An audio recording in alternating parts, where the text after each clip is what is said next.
अविनाशजी, माफ करा पण आम्ही नातं पुढे नेऊ शकत नाही. हे लग्न होणार नाही. हे लग्न होणार नाही.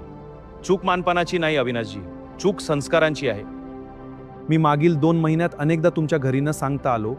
मी शिवानीच्या पदव्या पाहिल्या, तिचं सौंदर्य पाहिलं, पण जे दिसलं नाही ते म्हणजे संवेदनशीलता.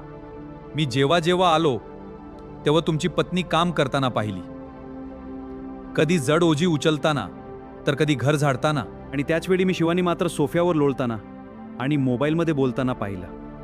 तिला एकदाही वाटलं नाही की आपल्या आईला मदत करावी. अविनाशजी, मला माझ्या घरासाठी शोकेसमध्ये ठेवायला एखादी सजावटीची बाहुली नको आहे.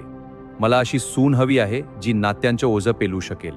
जी मुलगी स्वतःच्या आईला कामात मदत करू शकत नाही, ती माझ्या वृद्ध पत्नीची आणि घराची जबाबदारी कशी सांभाळेल. जे हात आईच्या कामात मदत करू शकत नाहीत ते हात काहीच कामाचे नाहीत.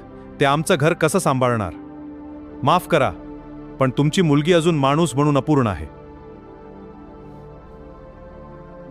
बाबा, काय झालं? आम्ही तुला राजकुमारी बनवलं पण माणूस बनवायला विसरलो.